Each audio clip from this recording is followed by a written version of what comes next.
Call this meeting to order.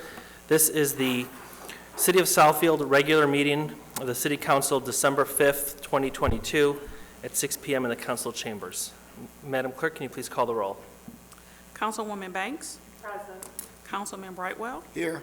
Councilman Cruz. Present. Councilman Frazier. Here. Councilman Hoskins. Here. Councilman Mandelbaum. Present. And Councilwoman Taylor. Here. Sir, we have a quorum. Thank you. Can you please rise for the Pledge of Allegiance? Pledge allegiance to the flag of the United States of America and to the republic for which it stands, one nation, under God, indivisible, with liberty and justice for all.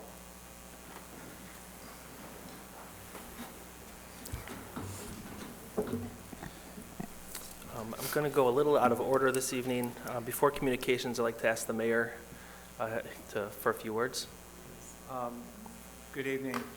As some of you know, Southfield lost a dear friend on Wednesday prior to Thanksgiving. Mrs. Sabina Heller died in a tragic house fire. 91 years of age. I think we're all very sad at this because Sabina was followed everything that goes on in the community, loved Southfield, and was also regularly showed up to city events and was just sort of a fixture. I've known Mrs. Heller for roughly 50 years, and we're just really saddened. Again, she had great community spirit, but for 28 years, she served on the Southfield Total Living Commission. So I would ask Council President if we could have a moment of silence for the passing of Sabina Heller.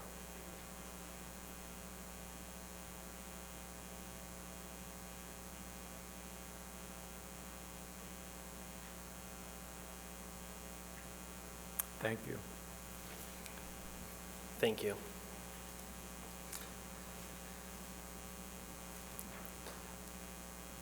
I'd just like to add, when I served on the Total Living Commission with Mrs. Heller, she was one of the first people to give me the rundown of the city, and she always had some additional input to add, and she was, as the mayor mentioned, a big supporter and always wanted the best for the city. And I was also very sad to hear about the loss. Thank you. Next, we have our communications.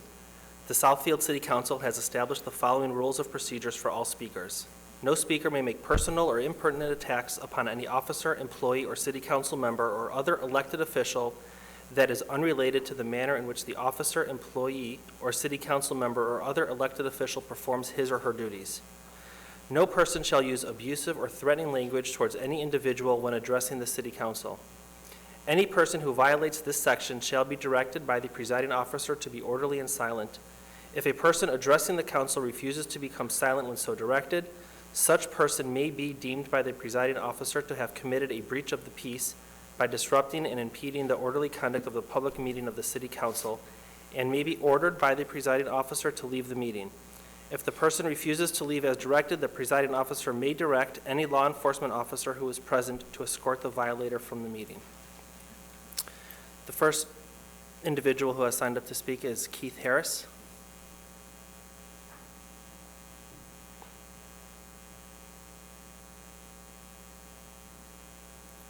Next is Stacy Jackson. Next is Pamela Gerald.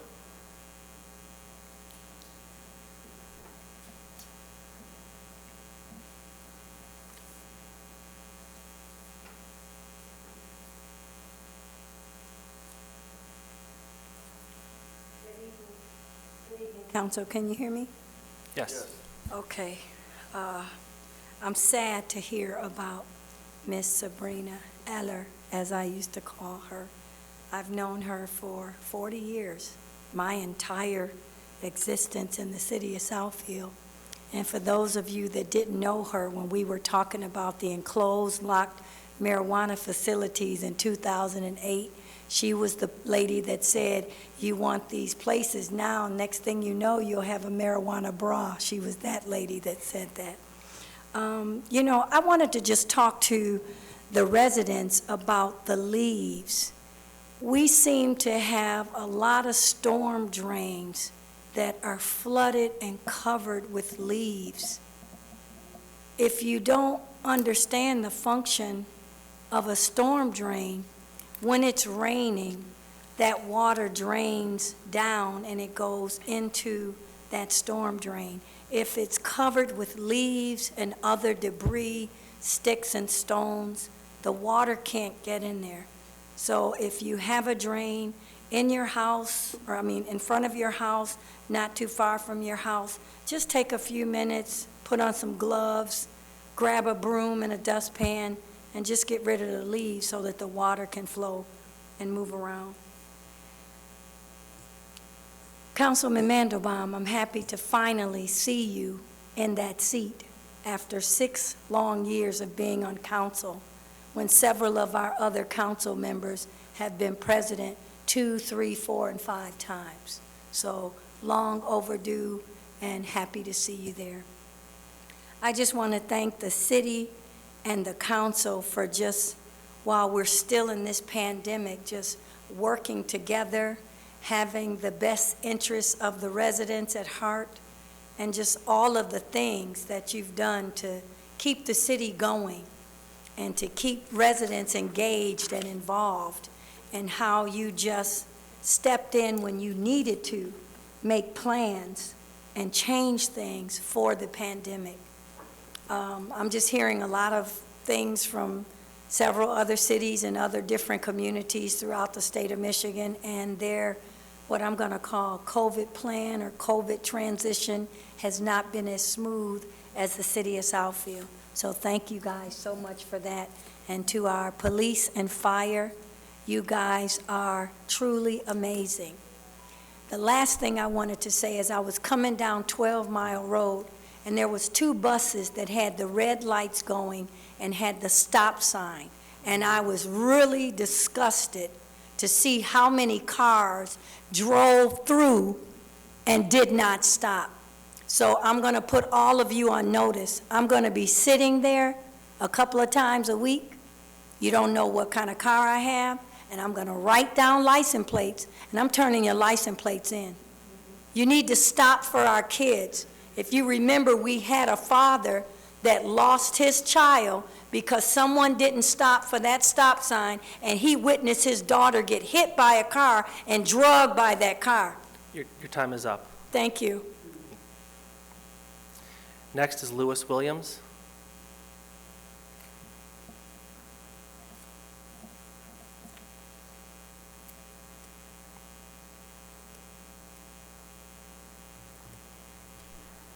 Good evening.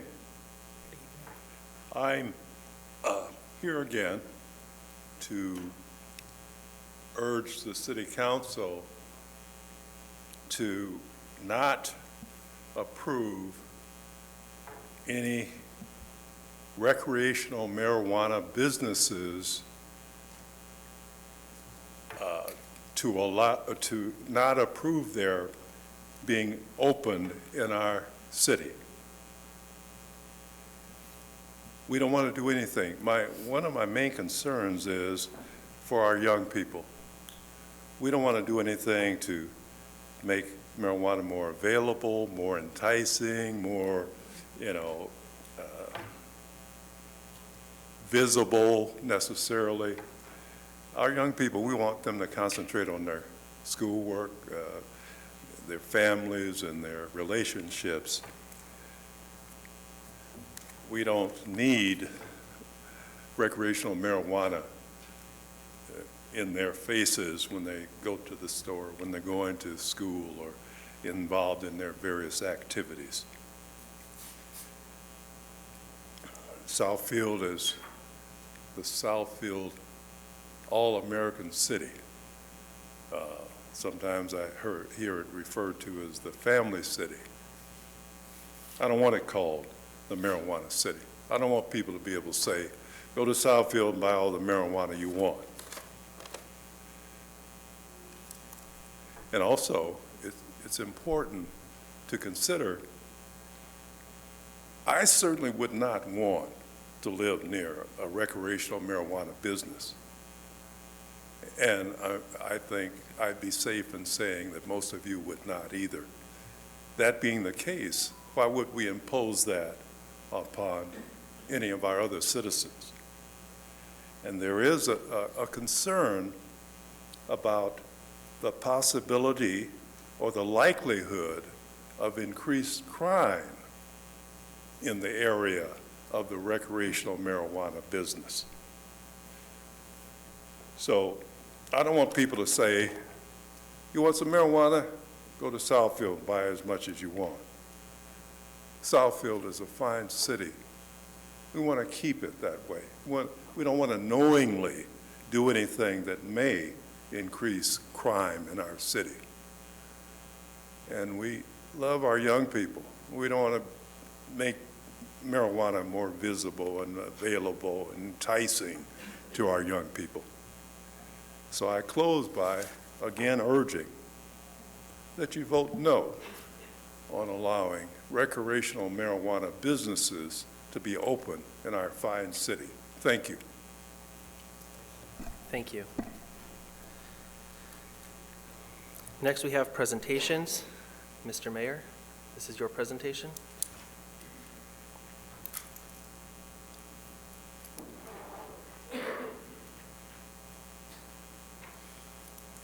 Good evening, Council. Once again, I want to introduce Rabbi Mendelstein for an invitation to the annual Hanukkah celebration. Rabbi?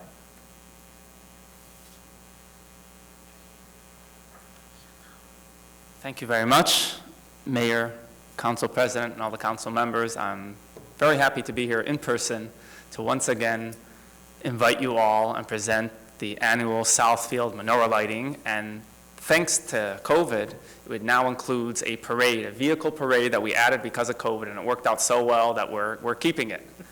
Where we will start at the Young Israel Southfield in the Stevenson School parking lot. And thanks to the police department and police chief, it worked out beautifully.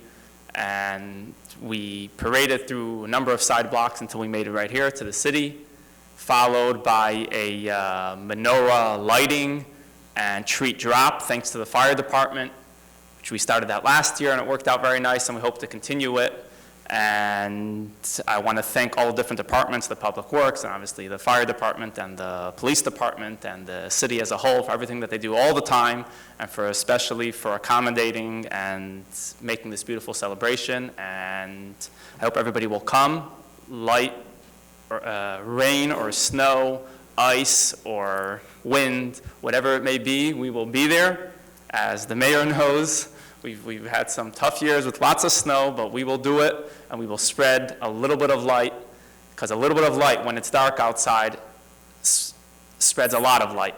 And it doesn't take anything away. When you have a candle and you light another candle, it doesn't take anything away from the original flame. So we all have that candle. We all have that flame inside of us. And when we spread that light and we light another light, not only doesn't it take away from us, but it actually makes our light greater. So that's the message of Hanukkah, and I invite you all to please join us, and I thank you all once again for enabling this beautiful celebration. You didn't tell us the day and the time. Good point.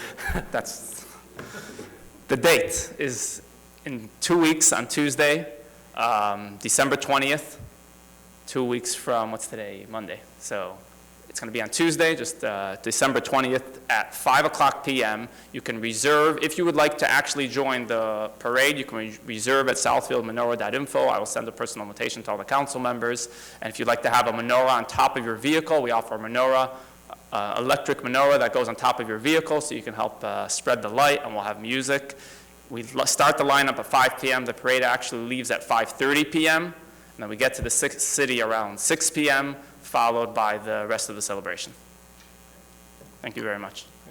Thank you. Thank you for the invitation, Rabbi. I participated in the parade the last couple of years, and it's great spirit, great fun, and the celebration on the front lawn concludes the beginning of, or concludes the parade, but it's the beginning of Hanukkah celebrations in our city. I'm going to stand here because I think I'm next. Yes, we have 2 appointments. Yes, so, Council, this evening I'm bringing to you 2 appointments, actually a reappointment to the Parks and Rec Commission of Brandon Gray, who I don't believe is here tonight.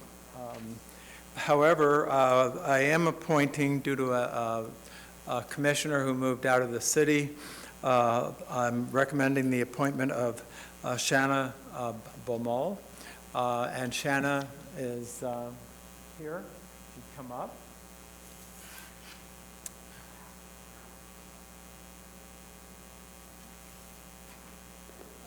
You all received her resume, and so I would like to have the council do the reappointment and appointment to the Parks and Rec Board. Mr. Chair, Mr. Councilman Brightwell? I move that we reappoint to the Parks and Recreation Commission Brandon Gray, and also reappoint to the Parks and Recreation Commission Shanna Baumol. Support. It has been moved by Councilman Brightwell, supported by Councilwoman Taylor, for the reappointment to the Parks and Rec Commission of Brandon Gray and the appointment of the Parks and Rec Commission of Chana Baumol. All those in favor? Aye. Any opposed? Motion carries. Thank you. Congratulations. Congratulations. Thank you. I look forward to serving and being a good example for my children on community service and being a part of the city that I grew up in. Thank you. We'll now have the And city We would like clerk. to swear you in, Okay. so I'll ask the deputy clerk.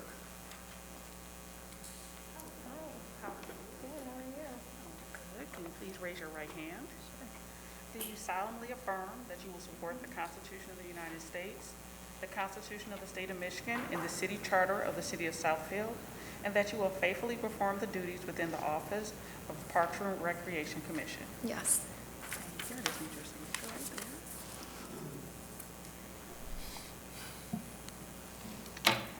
Thank you.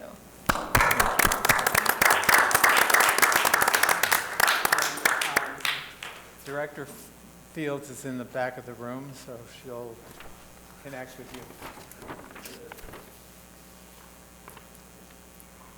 Thank you. Just a note to those in the audience, the monitors for the screens that you see, only one side is working. We're not sure exactly why it's being worked on, but we did not forget about you. They were working on it up until 6 o'clock, but they couldn't get it working. Next, we have agenda items for discussion and/or action. The first item is authorization to seek Department of Environment, Great Lakes, and Energy grant. Good evening, Council President, Mr. Mayor, Honorable Board. The City of Southfield received a request from Contour Companies to seek a grant in the amount of $162,000 from the Department of Environment, Great Lakes, and Energy, otherwise known as EGLE, to assist with the brownfield redevelopment of the former Northland Mall site. We've known that there's been contamination at the former Firestone property. Contour has been working with their consultants, Bonner Advisory Group and G2 Environmental Consultants, to determine the best way to address the issues that are located at Firestone. It was determined that they could excavate the area and clean it up in order to make way for the new development of additional apartments at that location. And so they would be responsible for doing all of the work, complying with the requirements from EGLE, and then the funds from EGLE would come to the city, and then we would reimburse Contour for their work that they do at the site if this is approved. for us to move forward with the request. Are there any Councilman questions? Cruz? Yeah, Rochelle, Yes. just a quick question. Does the grant require us to, like, match funds or anything of that nature? No, there is no match. It's just, it must go through the city in order to assist the developer. Okay, that's all I need to know. Thank you. Councilman Brightwell? Rochelle, I'm trying to recall my memory when I was dealing with the Northland. Is this primarily from leakage from over the years, gasoline leakage in the Bay Area? Yes. So there was components, and they're hard to pronounce all of them, but there was seepage from the work that was done at Firestone. And so it's saturated the soil, and they thought that there might be some other remedies, but now it's been determined that they could excavate the entire area and remove all of the soil and have a nice, clean area from which to put the new housing in. Okay, all right. Councilman Frazier? What happens if the actual costs exceed the grant that they get? Who pays the difference?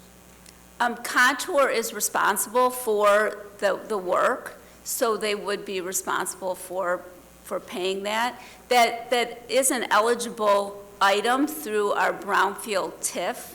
As all of you remember, the city is a partner in this project, and we have pledged tax increment finance to go back to assist with the project, and that's one of the eligible items. But by eliminating the cost altogether through the grant, that helps keep more of the money to the city. So that item would potentially be reimbursed to them through tax capture over the years of the project. But I think they put in a nice cushion that it should cover the cost.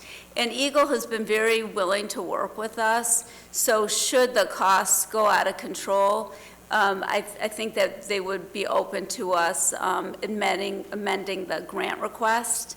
The dollars came in a lot lower than what we had originally anticipated, so there might be two options: one, to seek additional dollars from Eagle, or two, to use TIF capture to pay them.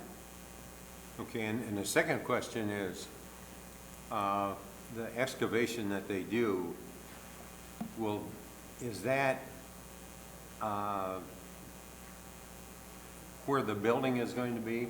So they could use that excavation as part of the foundation, or do they have to fill it back up and because the building is not going to be? Right, I think that this area is part of the parking lot, so they're going to have to clean up the whole area and show that it's completely resolved the issue, and then the development will move forward. And the development is going to be, it's at the end of, it's right at Greenfield and 8 Miles, right? So it's the timing issue. So they'll take care of the entire project and clean it up, and then the new development will come forward later.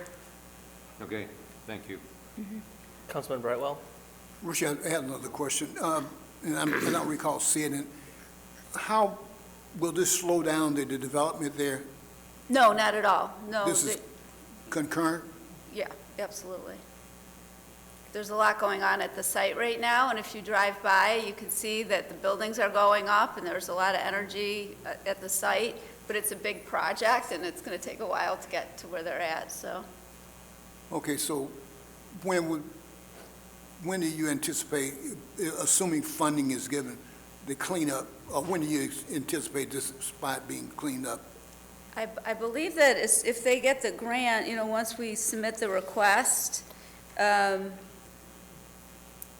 they would start as soon as possible, but probably in the spring, in this Okay. April of '23. Okay, so I'm just trying to, looking at the timeline, for Northland. So this will not This will not delay it. This impair is any of the concurrent. development. Okay. It'll just keep it moving forward in a positive timeframe. So right now, they're not near this location. So as they're moving down towards that area, they want to make sure that it will not slow their progress. So they have to remove all these different impediments that that are there. So this contamination is a big issue. It Okay, has to be good. addressed. Good enough, thank you. Thank you, Mr. Chair. Any other questions? All right. Mr. Chair, Yes, I'll Councilwoman. make a motion that we approve the authorization to seek Department of Environment, Great Lakes and Energy grant as Support. presented tonight. It has been moved by Councilwoman Taylor, supported by Councilman Cruz, to approve the authorization to seek a Department of Environment, Great Lakes, and Energy grant. All those in favor? Aye. Any opposed? Motion carries. Thank you. Next, we have item B, authorization for budget adjustment to the fuel accounts.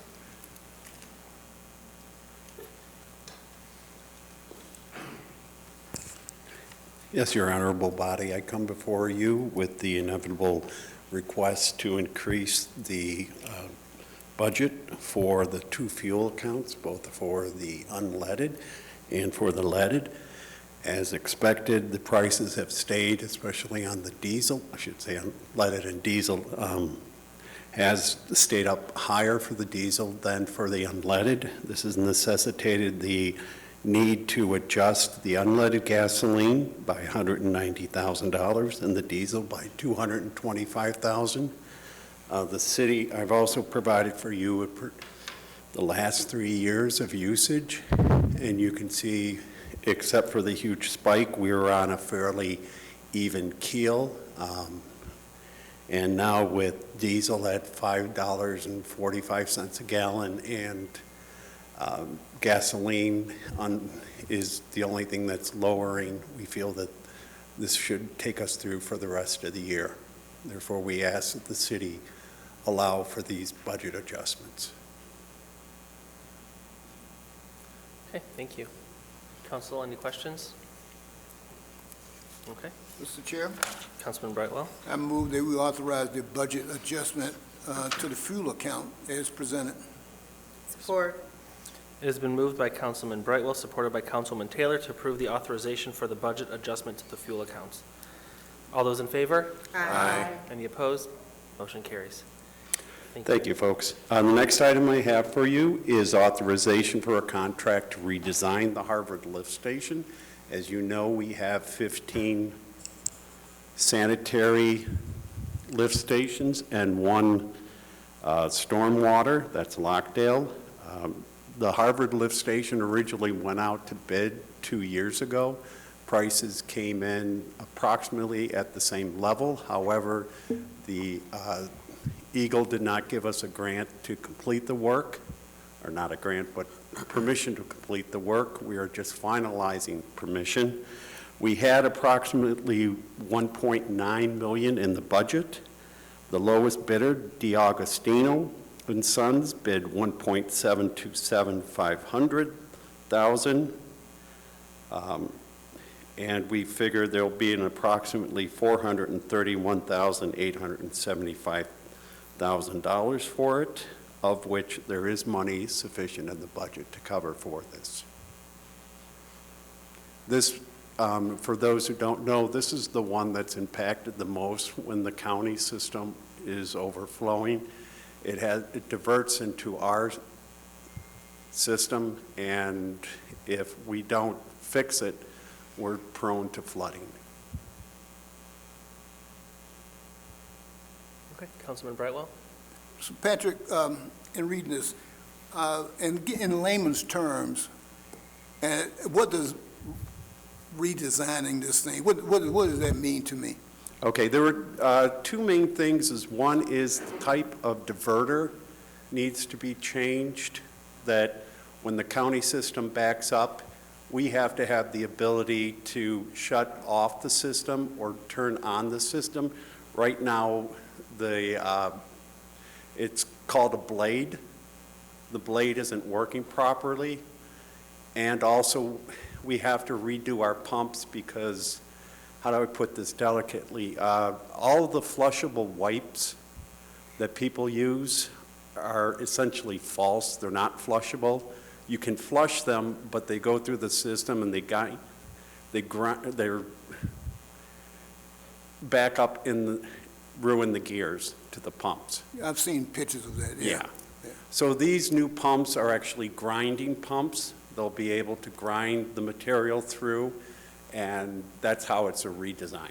Plus, we're taking some of the electronics that were hard to access and putting them into a better accessible board and redoing the wet well and dry well for accessibility. Okay. Quite good. Thank you, Patrick. You're welcome. Councilman Frazier? Yeah, since we're backup for the county, is the county offering any money to help us replace the lift station? Well, actually, what happens is the county system, when it surcharges, comes and makes harder impact on ours. And we're actually part of their system rather than vice versa. So no, they would not give us any grants, and they would not give us any funding support for it. Well, if we're part of their system, that seems like they'd be responsible for fixing. I wish it was that way. Thank you. Okay. Mr. Chair? Yes. I move that we authorize the contract to redesign the Harvard lift station as presented. Support. It has been moved by Councilman Brightwell, supported by Councilwoman Taylor, to approve the authorization for contract for the redesign of the Harvard lift station. All those in favor? Aye. Any opposed? Motion carries. Thank you, folks. Next, we have item D, receipt of bids for carpentry services.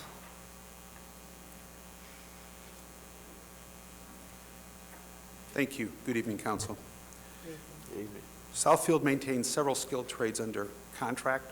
One of those is carpentry services.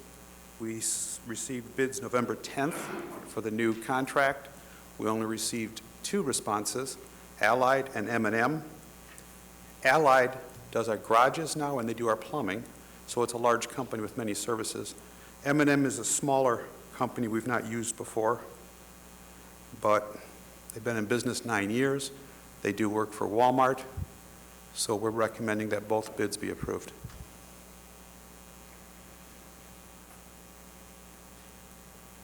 Any questions, council? Okay. Mr. Chair? Yes, Councilman Brightwell. Okay.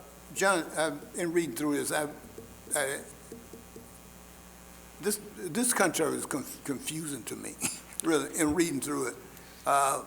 And I talked to Mr. Michael about something else, and we kind of brought this up and indicated that you were the lead on this. So we're going to be using both of these firms, D'Ancho is the lead and M&M is the backup. What is this? Actually, sir, what we'd like to do is try to use M&M as much as we can because their price rate, although confusing, is quite a bit lower. So we always try to go with the lower contract who can perform the work. For instance, for electric, it's generally Moss Electric, so we use them first. But there are things that he just can't do, so then we go to other contractors. We will do the same thing with M&M. And if you noticed, M&M is a lot lower. And we hope they can really do what they say they do. What we'd like to do is do some intensive onboarding with them so that we can help them understand what we need, and we can help them understand what they need to actually give us these prices. For instance, we may establish a carpentry day so that they know every Monday they have a good amount of work here. Because if you look at those prices, they are substantially lower. So, no, we always try to go with the lowest contractor who we think can perform the job properly. Oh, see, so, and I'm definitely appreciative of going with the lower price. And, you know, obviously, they are a qualified firm that can do the work.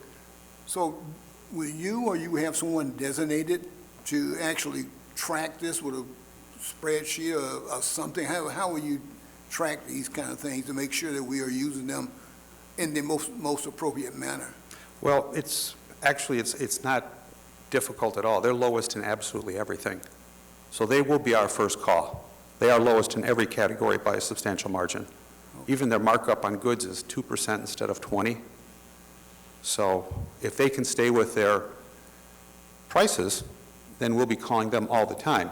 Now, just to clarify, when we have a larger project, say something that approaches 10,000, even 5,000 for comparable, that's when we seek bids from the different companies under contract. But if it's just simple, small hourly work, we will always go with M&M first. Okay, all right, well, thank you, Mr. Chair. All right, thank you. Would you like I would like a motion. a motion? I move that council award 2 vendors a contract for carpentry services. The 2 vendors are Allied Building Services of Detroit and also M&M Building Services of Washington, Michigan. Support. It has been moved by Councilwoman Banks, supported by Councilman Frazier, for the approval of the receipt of bids for carpentry services as presented. All those in favor? Aye. Any opposed? Motion carries. Thank you. Next, we have the approval to apply for the EV charging grant funding. Yes, sir. This is the DTE Charging Forward Grant. It's the same grant we applied for to install the 2 public charging stations. However, right now, this grant is only available for fleet stations. Because we are purchasing 4 EVs, we are eligible for 4 charging stations, and we are requesting to apply for 4 grants for a total of $10,000. That will cover the purchase of the charging stations, it will cover the back-end support for 5 years, and a couple hundred left over to assist with installation. The installation bill, again, as we talked about just recently with the prices on electricians, Moss Electric was $5,000. The nearest other company was $15,000. So as I say, we go with the lowest we can get, and in this case it is Moss, but we are requesting approval to apply for this grant. Council, any questions? Councilman Brightwell? John, and this is a carryover from maybe a couple of weeks ago when we approved the purchase of the EV vehicles. And obviously between you and Mr. Zorn, you can probably answer this. How are we planning to eventually have our entire fleet EV, and how are we looking at where we will be putting these charging stations for the entire fleet? Yes, sir. We are reviewing all of our opportunities for charging. It's really where there's electricity available.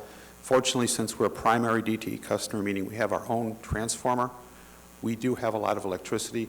Some organizations actually have to bring in additional lines. We're not there. It's more a situation of where the electricity is available and where it's convenient. In this instance, the chargers are going in the far corner of the parking structure, sort of near the courts. We've had the code enforcement people, including parking, have come out there. They've inspected it. They're happy with that location, and it's the easiest location. So as far as charging locations, it's low-hanging fruit, sir. As charging goes along, as we add stations, it's going to start costing a little more as we have to run more conduit. But for right now, we're putting things where it's the most economical and still usable. Sure. And just as a pure hypothetical, and I hate to put you on the spot, but looking at our entire fleet of all vehicles, I know this will take time, 5 to 10 years before we replace everything. Do you, and this is purely hypothetical, John, I hate to put you on the spot, it's just one of those questions. What would we have the bulk of our charging stations if we had to, do our entire fleet at some point in time? You have a blue sky kind of thing where we would be able to charge our entire fleet? No, sir. We squeeze a lot of life out of our vehicles. We squeeze a lot of life out of our vehicles. So I think we'll be not jumping to this. I think a good purpose for these 4 vehicles that we're purchasing now is sort of a demonstration for other departments to see and for us to get comfortable as an organization. I would predict that every small vehicle we purchase, we will consider an EV going forward, without a doubt. Now, larger vehicles, they're not right there yet, but... Okay, all right. I hate to put you on the spot. That's one of those blue sky kind of questions that, long-range planners kind of get into. Yes, sir. Okay. Thank you. All right, thanks, John. Any other questions, Council? Councilman Brightwell? Well, since I put John on the spot, I want to just go ahead and move that we approve the application for the EV charging grant funding. Support.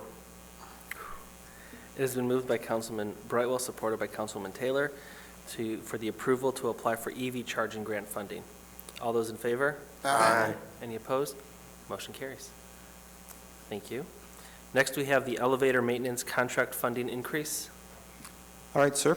Again, this is another contractor we maintain under service. We're obligated to maintain an elevator maintenance company. When it comes to elevators, we can change light bulbs. That's it. So the current company is Tyson Krupp. They've been a good contractor, although we've had more expenses than we anticipated. Last year, we had a $44,000 repair to one of the police elevators, and so far this year, we've repaired $36,000 in various projects at elevators that were all unanticipated. So what we're asking for is not a budget increase, but an increase in the permitted contractual amount from $180,000 to $240,000 to cover the unanticipated elevator repairs, so that we'll have enough for the rest of the year of this contract.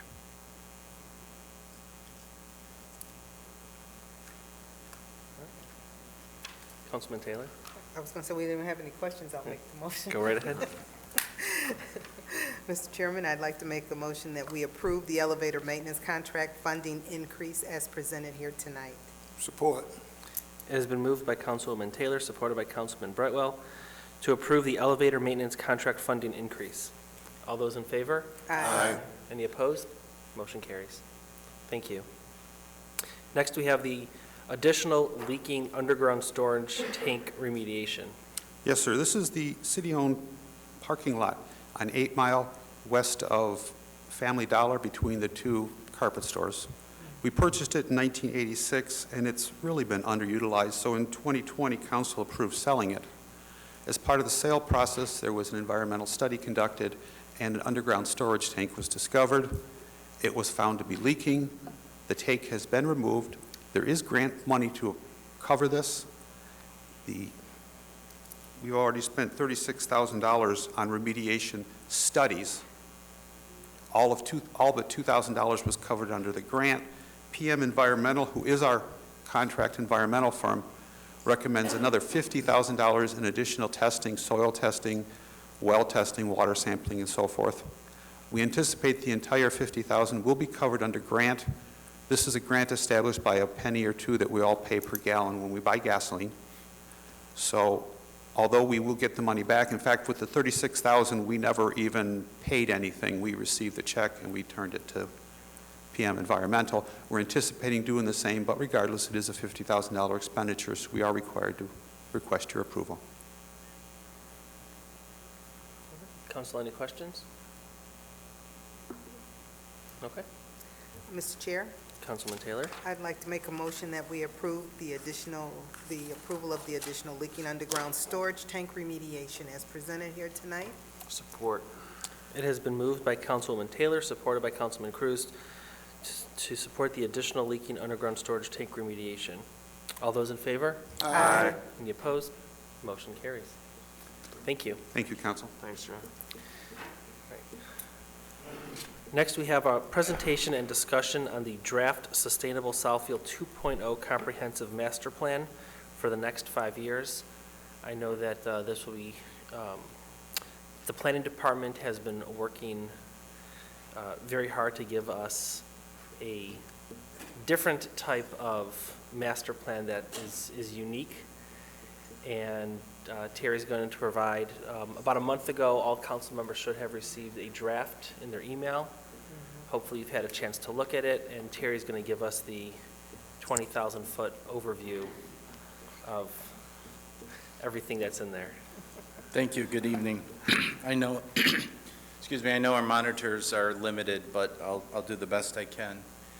As you may recall, it was January 19th of 2021 when council authorized us to begin updating the master plan, and this was in the middle of the pandemic. So we've had our challenges. We're at mile 25 of our 26-mile marathon, so we're getting close. But our schedule shows that there have been many significant milestones throughout this 2-year process. Tonight is the presentation of the draft master plan, and hopefully next week, after public hearing, council will be so inclined to adopt the master plan that will set the blueprint for the next 5 years, guiding us into the future. As I mentioned before, there have been significant changes since the last master plan has been updated, specifically in the last couple years. Retail, housing, work, health, COVID-19 pandemic, virtual meetings, working from home, social inequities brought to the forefront. We've had extreme weather events, the Great Resignation, inflation, high gas prices. We've been dealing with an awful lot. And in the past, as you alluded to, Council President, master plans focus primarily on land use planning, and we've taken a much more holistic approach to how communities can plan for social inequities, can plan for climate change and weather events, can look at providing facilities for healthy living, facilities that accommodate our older adults. So this is a much more holistic plan to guide us in the future. Statistically, our community has grown slightly in population. Part of that is the efforts of the mayor and the committee to make sure that the census got the vote of all the people living in our community, and we're roughly around 78,000. SEMCOG forecasts us to grow to about 84,000 by 2045. Also, the good news is our household size has been decreasing for many years, but is forecasted to increase slightly from 2.28 to 2.3. As I alluded to, about 20% of our residents are considered older adults, and older adults 65 and older are predicted to double by 2060 across the nation.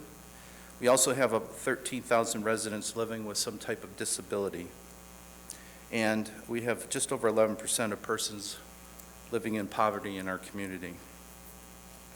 With regard to land use activities, approximately 40% of our land use is classified as single-family residential, but our home ownership has dropped for the 1990s with a high of about 54%, and as of 2019, we're at 45.6%, which is well below the Oakland County's average of 72% for home ownership. Commercial office represents about 12% of our land use. With regards to education, 92% of Southfield adults over 25 have at least a high school diploma, and 55% of our residents have a college degree. With all the various changes, we did rely on our national planning professionals' trend report that was produced in 2022. They've broken down identified trends into acting now, preparing for the future, and learning and watching future trends and signals that we need to learn more and be prepared for. And as I've mentioned in a previous presentation, we look closely at 5 trend categories, including societal, technological, environmental, economic, and political trends. I won't go down the list that was presented a couple months ago, but we look closely at social inequities, technological innovations, climate change, climate emergencies, economic restructuring, and as I mentioned, Southfield experienced 5 Category 2 storms last year. And we can get into a big debate of the cause of climate change and who's responsible and what we can do, but everybody knows when their basement floods, or everybody knows when they lose power. And it's at the local level that we can make some significant differences. The combined sewer and storm has an effect on the way people live and work every day. Health equity in nature. For the first time in decades, we have a declining life expectancy in the United States. We have a worsening mental health issues. Housing affordability, availability, and accessibility have come to the forefront, especially during COVID. As anybody can turn on the national news, you see a tremendous shift in political polarization. Population diversity and inclusive design has always been important in Southfield, but has become more to the forefront of most people's awareness. And we're keeping an eye on trends like artificial intelligence and ethics, automation of transportation, including urban air mobility, data collection, and private sector community. Throughout our process, we've had a robust public engagement. At the beginning of the process, after authorization, we sent out 138 letters to all registered Southfield homeowners associations and condo associations and invited them to participate in our plan and made ourselves available to come to their annual meetings. We also engaged online platform for an 8-week period, which we had 965 responses, of 581 unique total participants, over 2,000 views. And the top 3 open-ended comments were residents and business persons wanted greater walkability and connectivity throughout the city. Street and road repair and maintenance and placemaking were among the top 3. Our public engagement also looked at specific sub-areas. The city center had over 1,000 responses from about 100 participants. Additional safe and well-lit connected pathways, walkways, and bike paths were important. About 1/4 of respondents are working in the office full-time, only 1/4. And pre-COVID, we have approximately 175,000 workers coming into our community, and we're seeing an average of 25 to 40% reduction in the number of people coming back to the office. They may be working part-time, a couple days a week, but many businesses that are leasing space are reducing the amount of space they're leasing. That has a trickle-down effect, as you know, on property values, on property maintenance, and all the support businesses like the restaurants and shops and gas stations. So we're keeping a close eye on that. We also did a number of key stakeholder meetings, including with the City Center Advisory Board, the Planning Commission, the Arts Commission. We incorporated the 2022 Parks and Recreation Master Plan. They had, as you are aware, an extensive public engagement. Some of the main ideas that came out of their master plan was to create and maintain accessibility at all parks and facilities in Southfield, market and promote Southfield's parks and facilities to attract visitors of all ages, and encourage methods and practices that will improve residents' overall quality of life. When asked respondents regarding new and innovative housing, surprisingly, 62% of respondents are in favor of new and innovative forms of housing. 44% of respondents are in support of duplexes and tiny homes. Some support triplexes. And the majority of respondents were in support of accessory dwelling units and encouraging adaptive reuse of underutilized buildings. Now, this master plan over the course of 2 years is very fluid, and we try to incorporate the latest with regards to trends, with regards to surveys. We've been working closely with our adjacent communities on the 9-mile corridor. So Farmington, Farmington Hills, the city of Southfield, Hazel Park, Oak Park, Ferndale. Recently completed resident survey, of which 927 responses, and they were asked what improvements would encourage you to walk and bike more. These are things that we're finding here also in Southfield, but places to sit and rest with shade. These are low-hanging fruits that we've been supportive of here in the city center, and council has been supportive through Metro funds. Protected bike lanes, landscaping and street trees, wider sidewalks, separated pedestrian and bike paths. So this is just reinforcing all the things that we know. When we look at existing conditions, we've all kind of inherited 60 years of auto-dominated land use pattern. And even today, many of our major corridors have significant gaps in our sidewalk and pathway system. These next three maps, which focus on the central segment through Southfield, show where these gaps exist. We've made progress recently through the funding by council of the Metro funds. We've installed over 1 mile of linear new pathway on 9 Mile adjacent to Bovaric Woods Park, and on southbound M39 Service Drive from 9 Mile down to Cornell. And then we have a bike route that goes east-west on Cornell to the Magnolia Community Center, which will then eventually link with Northland's 1.5 mile perimeter path. So these are recent adds to the plan based on a community survey that's being supported by Oakland County and some grants.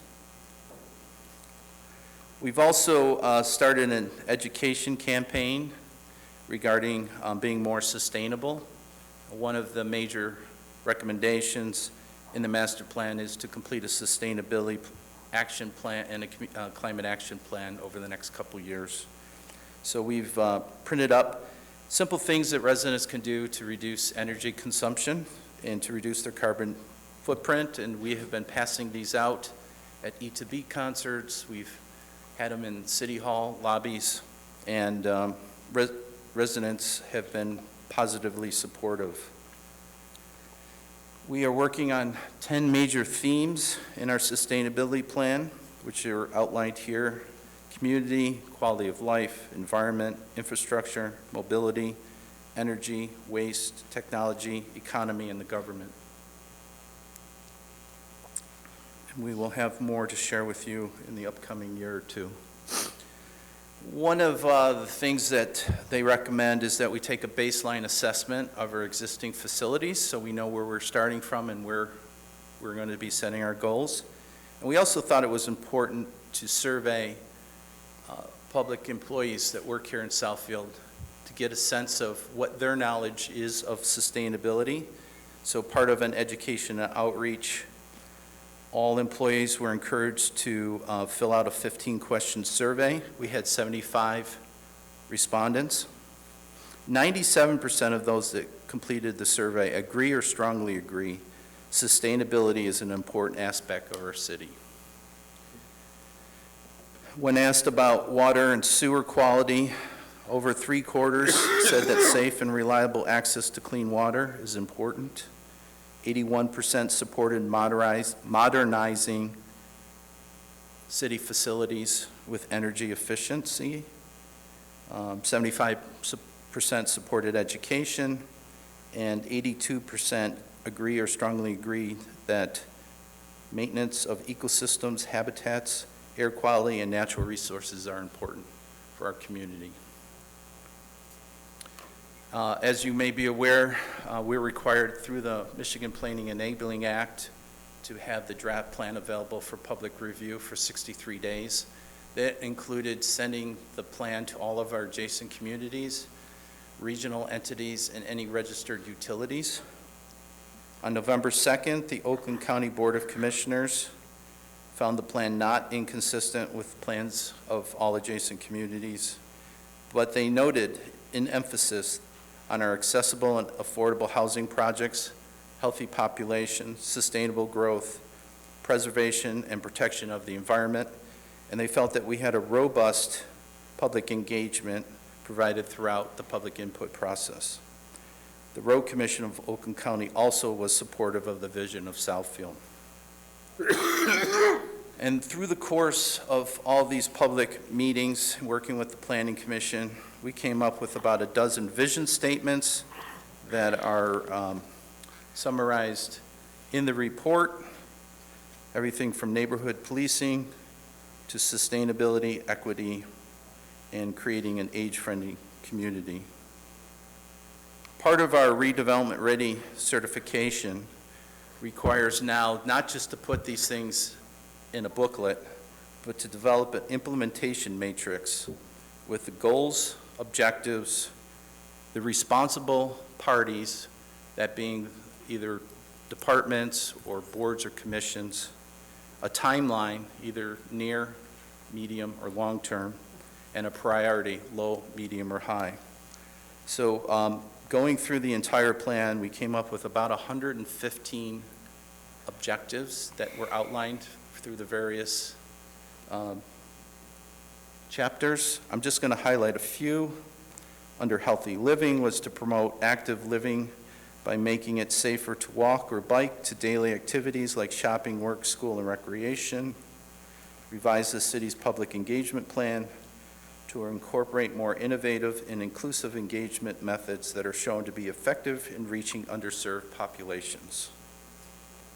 With regard to affordable housing, support quality, safe, and affordable housing in a variety of types, sizes, locations, and costs to meet the needs of current and future residents regardless of age or income. Developing accessory dwelling units, regulating short-term rentals. These are all things we'll come back to the council next year as part of the implementation of the master plan. Creating pedestrian links that connect neighborhoods with each other and major community features and regional assets. With regards to economic development, one of the goals is to develop local talent in an inclusive, diverse, and comprehensive manner. Objectives of that is to attract and retain young professionals and to initiate sustainable urban redevelopment. With regard to existing and future land use, creating walkable residential neighborhoods, aligning the zoning ordinance with the master plan, and providing mixed-use opportunities throughout the city. Responding to growing market demand for walkable, vibrant communities with convenient transit linkages, proximity to jobs, and access to nearby public services and space. And to improve the public realm through the creation of context-sensitive built environment. We've been working on all these pieces over the years, but this is much more of a comprehensive approach throughout the city. Creating and adopting a sustainability and climate action plan, requiring low-impact design elements to be incorporated into all new developments and major redevelopment sites, promoting the public welfare and serve the public interest, convenience, and employment through the promotion of the arts in the city of Southfield. And then again, we talk about public transit, improving public transit for older adults, low-income riders, and people with disability, working with COSA, improving cities' preparedness, resilience, and adaptability in the face of both natural and human-caused hazards, and coordinating services with various agencies and religious organizations such as churches, not-for-profit organizations, Southfield Goodfellows, and Veterans Commission.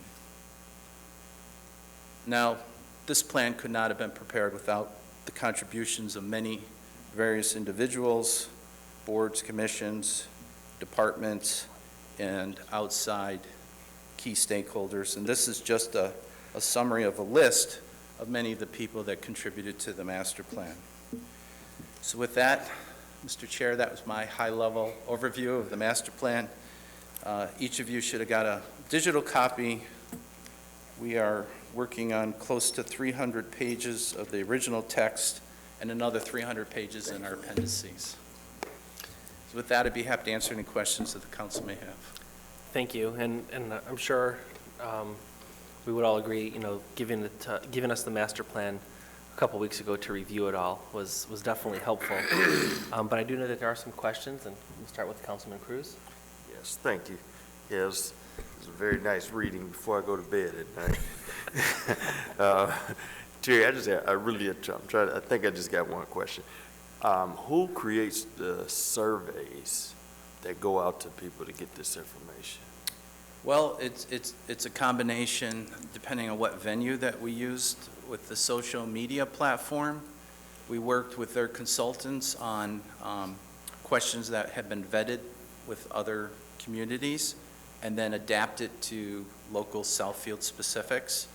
Some of the questions are generated from our office, and others by other experts in the industry.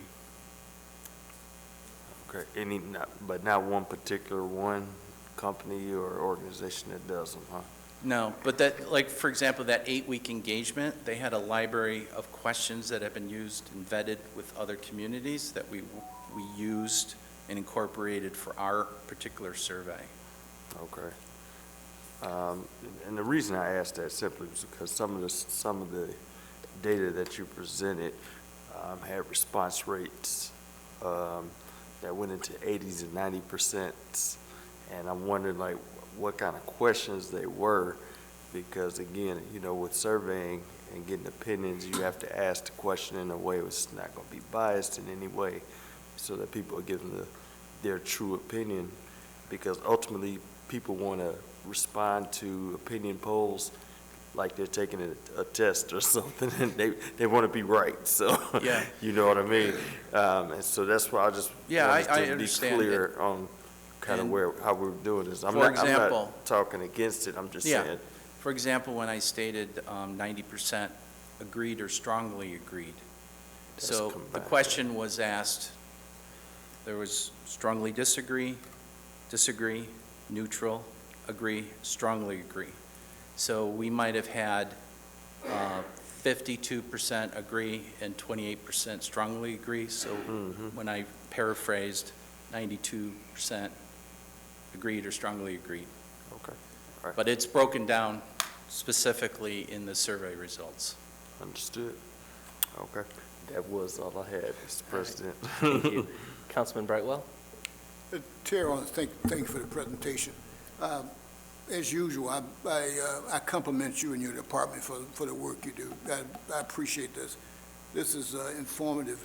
And I have a couple of questions. What is our exact population now, and what was the shift from the last census to date that you know of? So according to the last census data or SEMCOP forecast, we're around 77,000 and a few hundred people. Okay. And that was up 8.2% from the previous census. So I would say in 2010, we were just over 70,000. Okay. Now, I think at one point, we were at a high around 80,000. We had dipped, and now we're seeing a slight increase. And then SEMCOG is forecasting us to grow to 83,000 by 2040. Okay. And I'm not sure you drilled down on this, but that increase, what is the makeup that increases? Is there sort of a family forming cohort group there? Is it singles or senior adults? Do you have a I think part of the increase is that we did a better job in getting the census people to count everybody. And I think that was the mayor and the committee's effort to make sure that nobody went uncounted. So that some of that increase is reflected in just making sure that we counted everybody.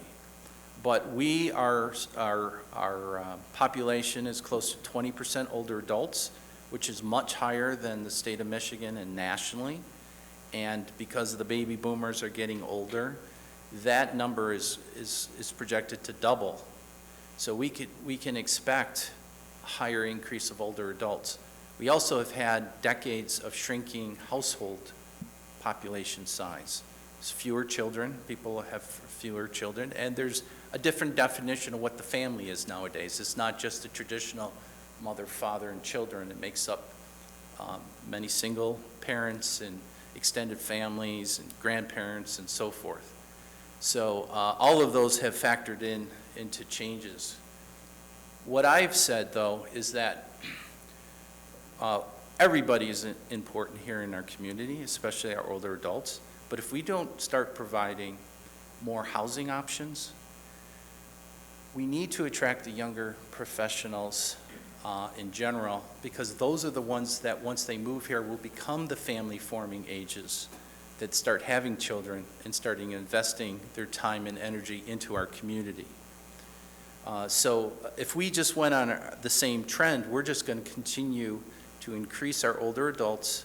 And again, there's many benefits from having older adults, the wisdom, the maturity, and the commitment, but I don't think that our economic structure can continually to support just becoming an aging community. Sure. Okay. And that's why having accessory dwelling units, having different options of housing, having a vibrant community, a community that young professionals want to live, work, and raise families is very important to the health of our long-term community. We have relied, as it's not a secret, on having 175,000 people come here every day. And if we take a 25% to 40% hit on people coming back into the office, we have to be innovative in other ways of attracting people to live here, or to come here and work, and so forth. Sure. Okay. My final question, I've said to a couple of these since I've been on council a few years. And I know we sent it out to the surrounding communities. What have been the negative feedback we've gotten? Have you gotten any? We haven't received any negative feedback.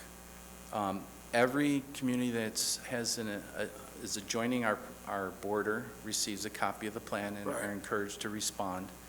Oakland County, the Road Commission, SEMCOG, and any major utilities. The response rate hasn't been as high as it has been in the past, but we haven't received any negative comments. And just like when we receive a master plan from adjacent community, we're going to look at our border and say, are they proposing an industrial district or landfill or something that could have an impact in our community? And professionally, if the plan is not inconsistent with our plan, then we say as much and give our comrades in the adjacent communities some accolades, but we don't typically take on a fight unless there's something that's directly going to negatively impact our community. Okay. Yeah, that question was generated by my sitting through one of these once before, and I'm thinking that somebody gave us a negative feedback. Is that maybe the last time you did this 4 or 5 years ago or something? I don't recall. I'd have to go back and look. Okay. All right. That question was generated by something that when I was sitting through one of these, I picked up something that some other community was not pleased with something in our plan. Maybe they were just nitpicking or something, but, okay, but I appreciate this.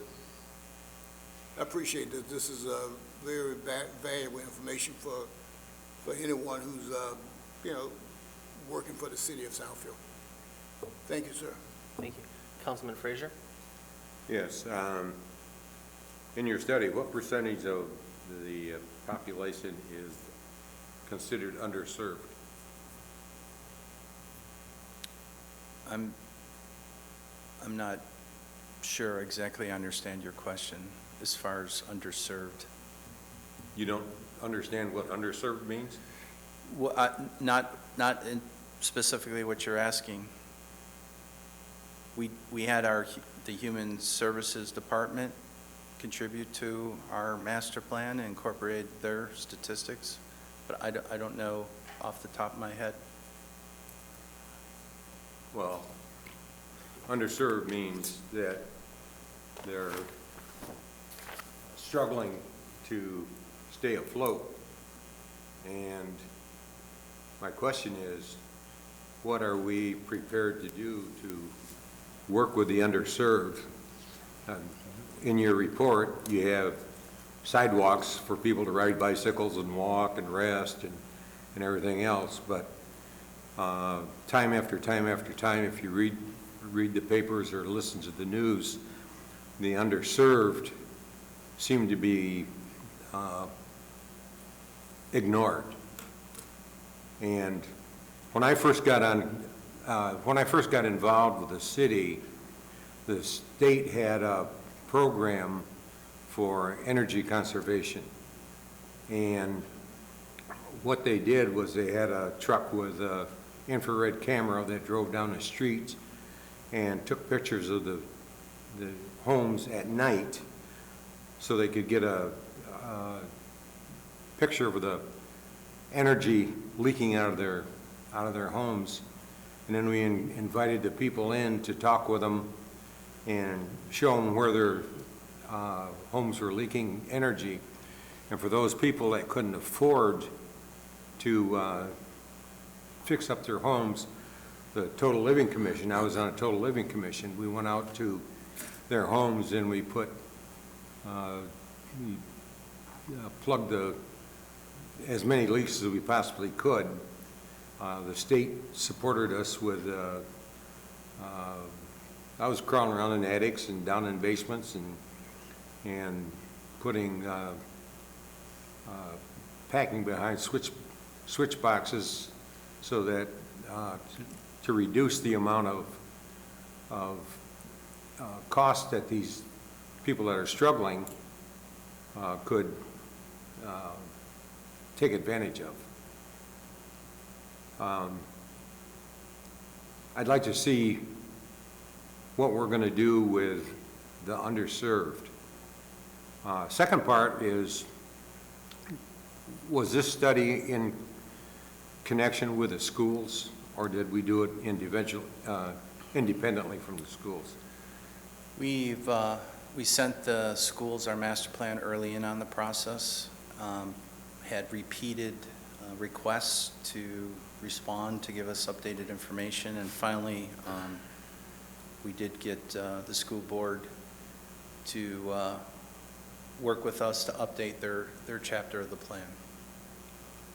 Did they have any kind of a plan for what they're doing with the empty schools that will never be populated again, but are a drag on our tax dollar because grass has to be cut, windows have to be repaired, snow has to be plowed? And if we're talking about seniors, the number of seniors increasing, that's ideal. The schools are an ideal way to turn into small apartments because most of the schools are single story, so there's no need for an elevator or stairwells or anything. Yeah, so specifically, I met with the superintendent of schools, the previous one, to review their 10 to 12 vacant school sites, and came back to council with the residential unit development district to help promote development and redevelopment of the school sites and infill development. Recently, I met with one of their brokers on their vacant school sites to share the zoning tools that are available for redevelopment. And also, I think at your joint city council school board meeting, they mentioned the fact that we have been meeting collaboratively to look at ways to have adaptive reuse of the schools. The John Grace and the McKinley plans are the first of many, hopefully, to show how we can adaptively reuse older, vacant, and underutilized schools. So the answer is yes, we've been working with them. Okay, thank you. I have a bunch of other questions, but I'm not going to tie up the meeting tonight. Thank you. All right, Councilman Banks? Thank you. Mr. Crowd, I'd like to thank you. I think this was an excellent presentation and also an excellent document. You and your team have worked extremely hard to produce this. I feel that you've kept council informed throughout the years. As I was reading that, it's like, wait, we already went over this. We discussed it this year. So thank you. To get to this point. And you've also included the residential community through various surveys. I personally think this is one of the nicest, easiest to read documents. It's very well written. And I just want to say thank you. You and your team did an excellent, excellent job. Thank you. And as I mentioned, we had input from many of the key departments and city staff that helped contribute to the thoroughness of each of these chapters of the plan. I don't think you've missed anything. Thank you. Okay. Mr. Mayor, did you have any questions?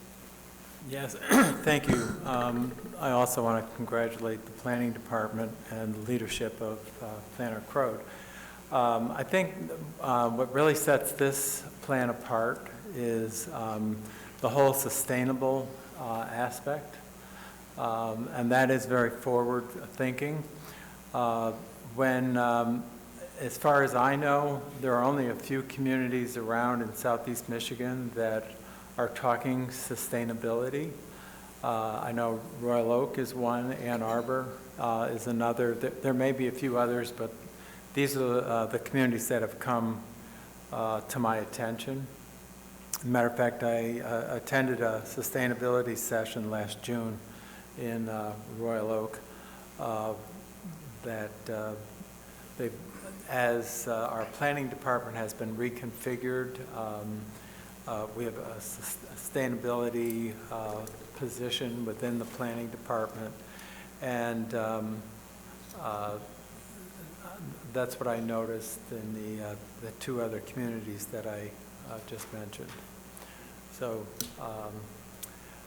and as all of you know, I'm a big proponent of adaptive reuse. We cannot keep throwing everything away, which this country has a long history of. And so when you look at projects like the John Grace or McKinley School or Northland, where there is adaptive reuse going on, that's extremely important. And also, we did the wind turbine ordinance, I don't know, maybe 9 years ago. We were ahead of many other communities. Done the solar panel. You know, earlier tonight, EV charging stations. And it's going to take a lot a lot of expense to change over all of this. But, you know, I think the important thing is we're aware, we're thinking about it, and we're taking steps, even if they're very small steps right now. We are moving forward. So thank you for the opportunity. Thank you, and I too would like to commend your department. I have mostly read the entire document. It is, like I said, I appreciate giving that at least a couple weeks to read it. It's very thorough. It was very, very informative. So thank you to you and your staff and getting it done. And as Councilwoman Banks mentioned, there was a lot of things that I know that we've talked about over the year, and there were a couple things I know that I've talked with you about that it was nice to see that they were incorporated in the plan as well. So from what I understand, next week we're going to have a public hearing. That's right, and hopefully adoption of the plan. And then we'll fine-tune all the comments leading right up to then and distribute it, and it'll become a living document that will work with council on implementation of text amendments, zoning ordinance regulations, and working towards developing a sustainability plan. Okay. Oh, Councilman Brightwell? The chair, and as another of, in your humble opinion, I'm a big believer in best practices. Would this be a part of, put Southfield in the mode of best practices among our peers or your peers? We've, over the course of the last 2 years, I've been surveying other communities. We've incorporated a lot of best practices, but I'm very proud to say that we are leading in best practices. I recently made a presentation at the Michigan Planning Association regarding our art program, the funding, implementation, development of comprehensive art program. Last year I was privileged to speak at the National Planning Conference on our trails, and a lot of things that we're doing, especially as an example of a suburban community that has a very auto-dominated land use pattern. We might have our rivals that are in large urban cities, but be hard to find a lot of suburban communities that have been able to do as much that we have done collectively with regard to pedestrian-friendly bikeability, placemaking, art, and working and focusing on the public realm. I'm constantly, I was at a holiday event over the weekend, another community, and people were complimenting Evergreen Road and the transformation of Evergreen Road. And that was really a catalyst, I think, as more of a complete street project that has informed and led us throughout the city, where more and more people are demanding or requesting that all those pieces, elements within the public realm come to their part of the community as well. Right. And that's what I thought. That's why I want to bring it forward. I've obviously seen your work, and obviously it seemed like you're doing, and you and your department are doing excellent work. I'm not in the planning business, but I have heard certain things, but I just wanted to express the fact that what I've seen, it looks like best practices, and you just confirmed that in your peer group, we are best practice. So appreciate it, and keep up the good work, sir. Thank you. Be back next week.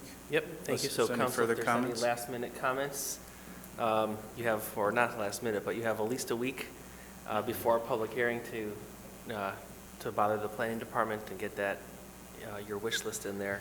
Yeah, and again, we encourage you, if you see something, let us know, and we're constantly doing updates. And Mr. Frazier, I'll look a little closer at the plan regarding our underserved population. I know it's talked about. I know the Total Living Commission and Human Services have provided information on that. I just don't know the specifics off the top of my head. Thank you.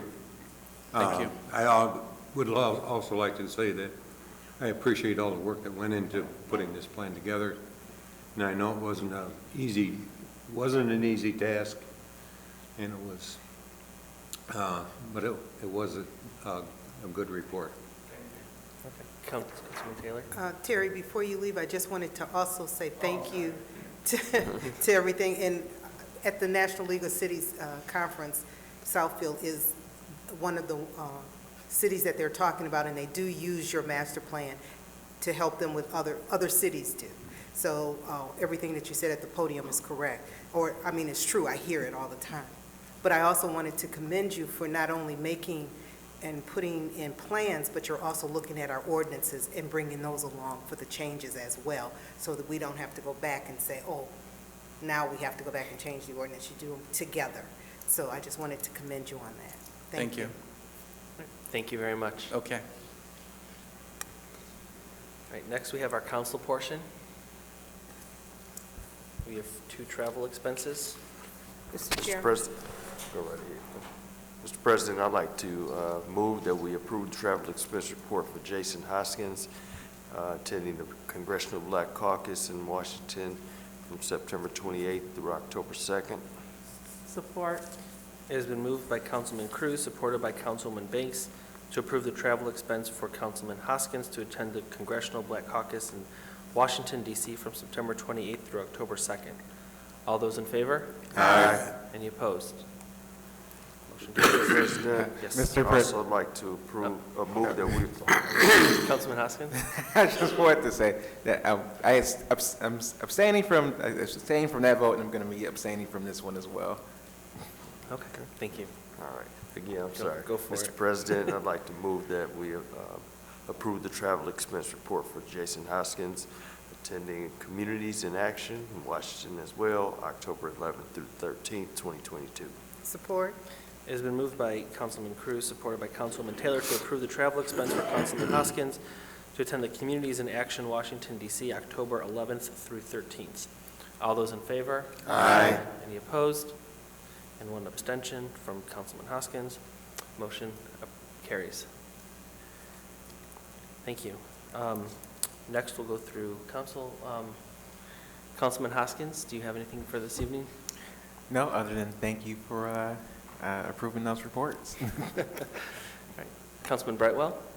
Yes. Well, two things, really.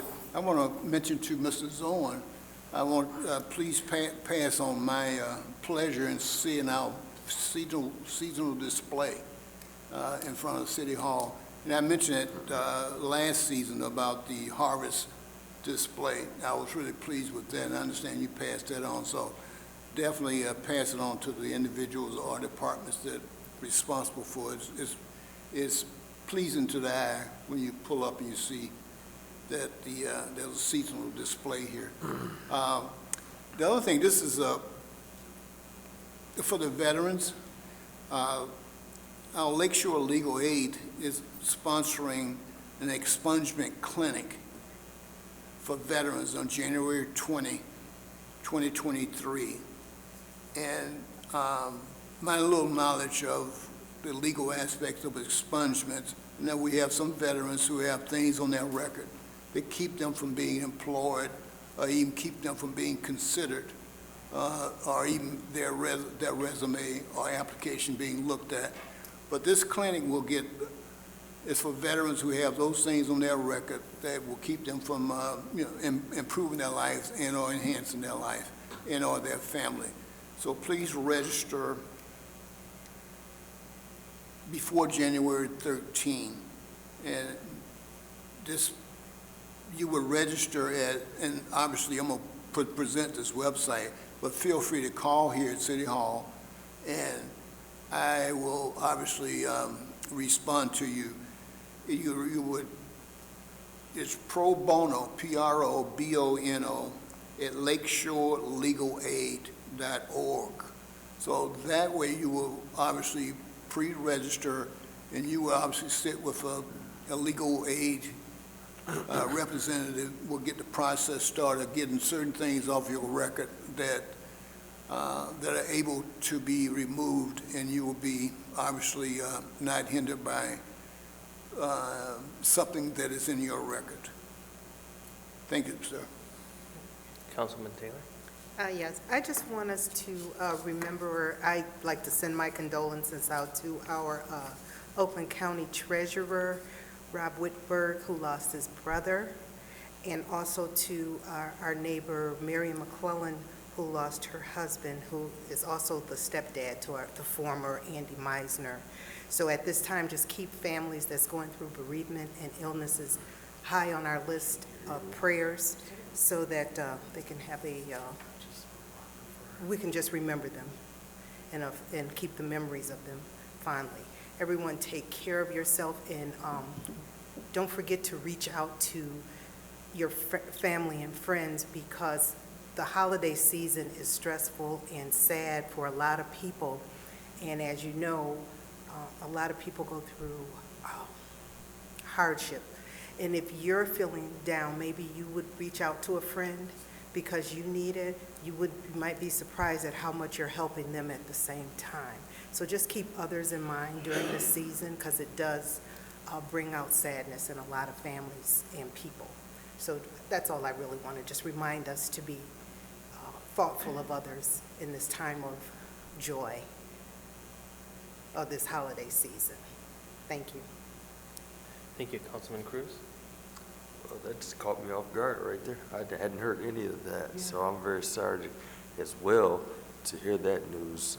Very troubling, and of course, around this time of season makes things even, I think, even worse for people grieving during the holiday season when they're, like you said, Ms. Taylor, a time of joy. So we do just need to keep them in mind and in our thoughts and prayers and so forth.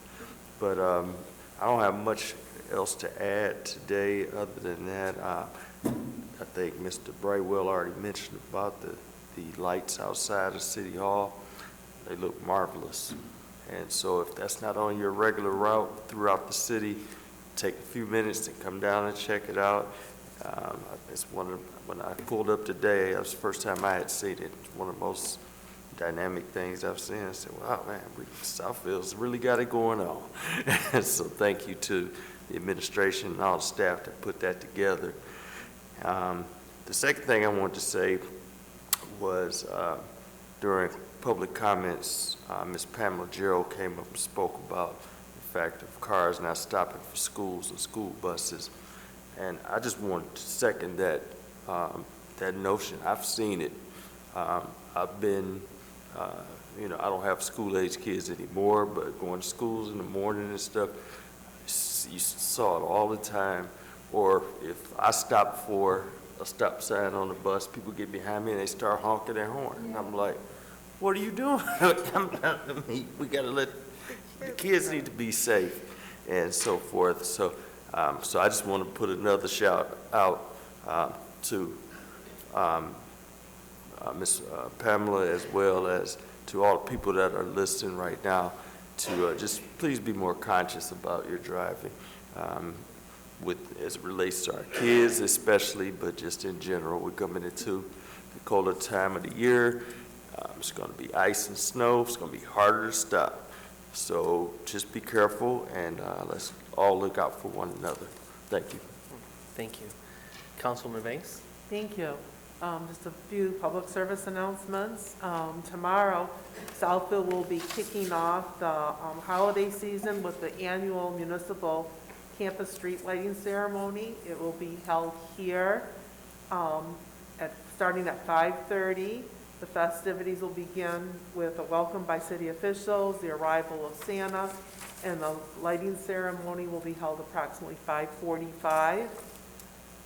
Following the ceremony, guests will be able to visit with Santa's reindeer, enjoy ice carving demonstrations, watch the university high school dance team and impulse dancers perform.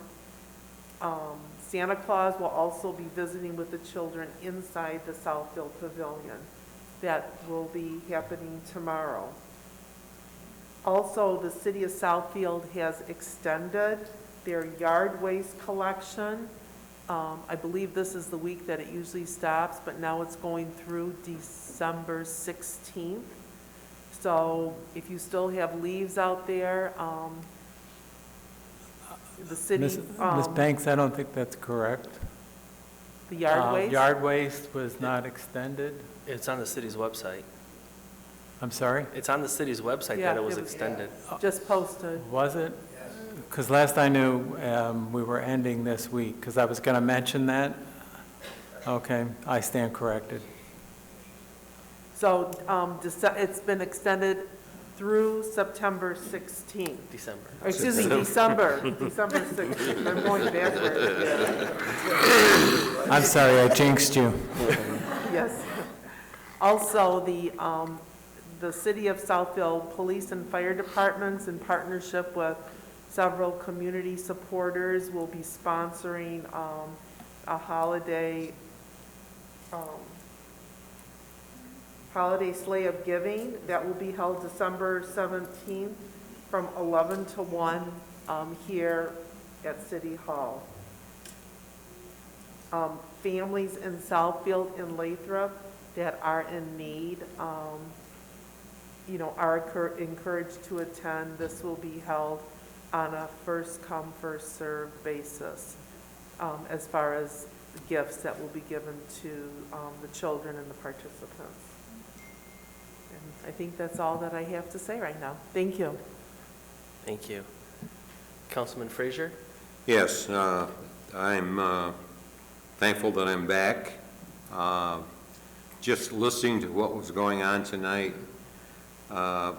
helped me certify that I really missed a lot, and if it wasn't for the health problems I've been going through, I'd have been here to take part in the discussion and decisions that have been made, but it just goes to show you that even though I wasn't here, you still made good decisions. So maybe I wasn't missed at all. But one of the things that it's come up and is stopping for school buses, driving on inclement weather and the roads being slippery and all, was on the news that in 2017 the speed limit was raised to 75 miles an hour, and since then there's been an increase in the number of accidents because people have not even obeyed the 75 mile an hour. They're speeding, but everybody can't drive as fast as they think they can. So when you're out in your car, please be careful. Wear your seat belts and make sure that you stop at stop signs, red lights. I've had people drive right by me when I fully stopped at a red light. And so you can't change other people all the time, but you can watch out for yourself. And we need everybody here. Thank you. Thank you. And Councilman Frazier, I will say, you were definitely missed, and we're glad that you're back. Thank you. I guess going last, everyone's said everything, except one. This Saturday, December 10th, the Southfield Parks and Rec is having a Soulful Santa celebration, which is, there is a nominal fee for residents and non-residents to take a picture with Santa here in the pavilion. There's a lot of information about it on the city's website or on the Facebook page, but you can also call Parks and Rec if you have any questions on it. And there will be a marketplace and photo booths and a bunch of different things. You can call Southfield Parks and Rec at 248-796-4620. Again, that's this Saturday from 12 to 5 here in the pavilion, a Soulful Santa celebration. Councilman Brightwell. Yeah, this is just an addition.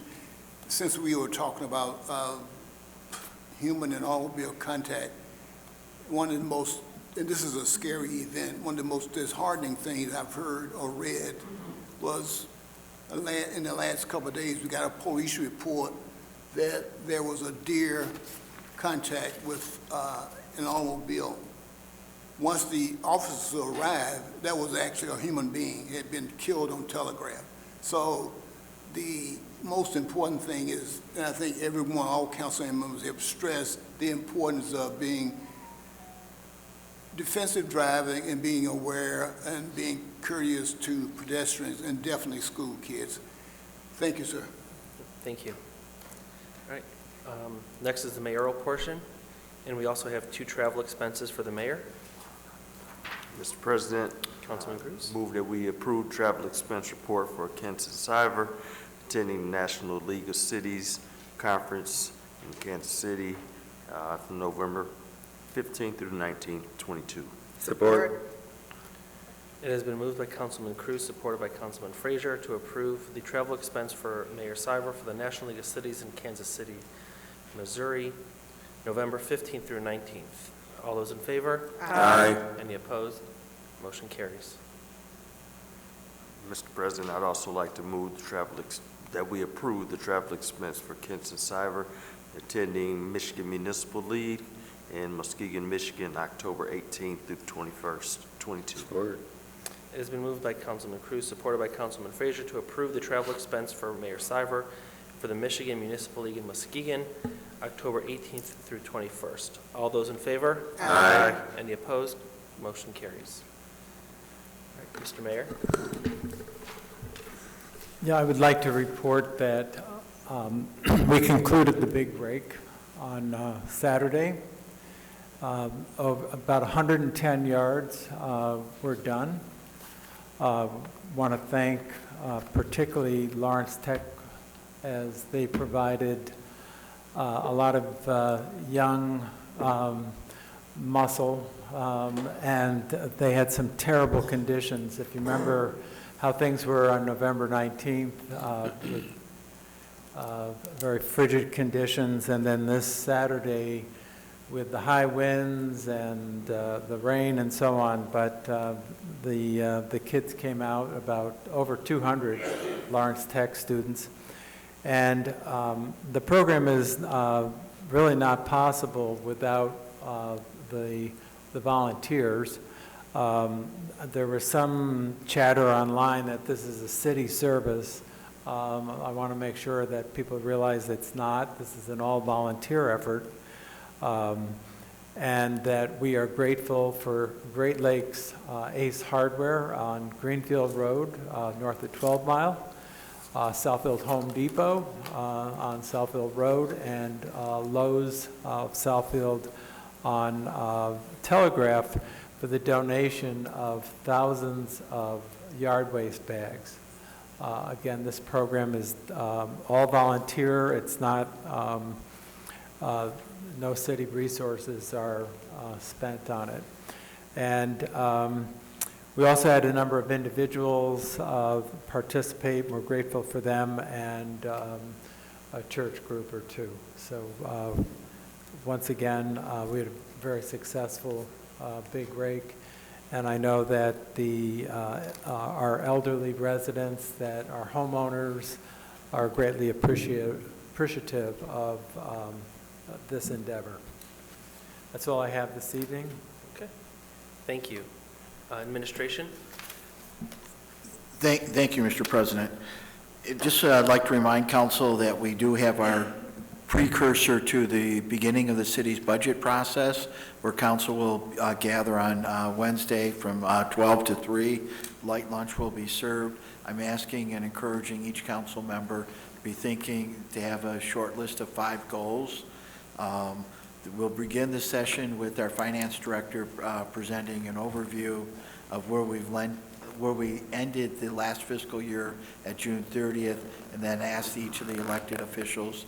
I will be inviting certain key managers based on comments that have been made to myself relative to possible goals council may wish to discuss.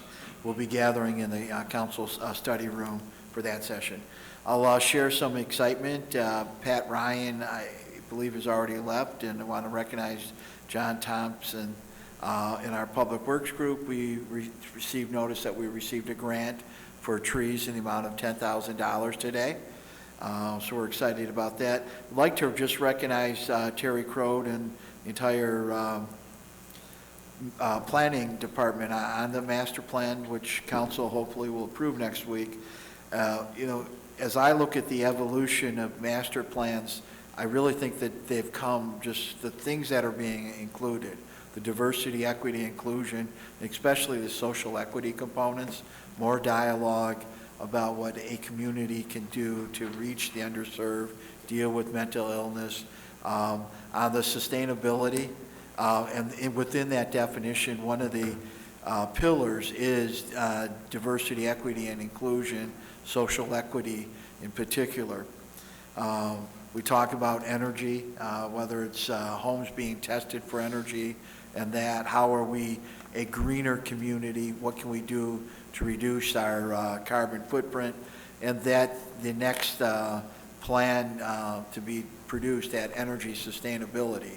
This council's has approved our involvement in ICLEI, which is an international group very focused on energy sustainability in general, and how we better compete as a community.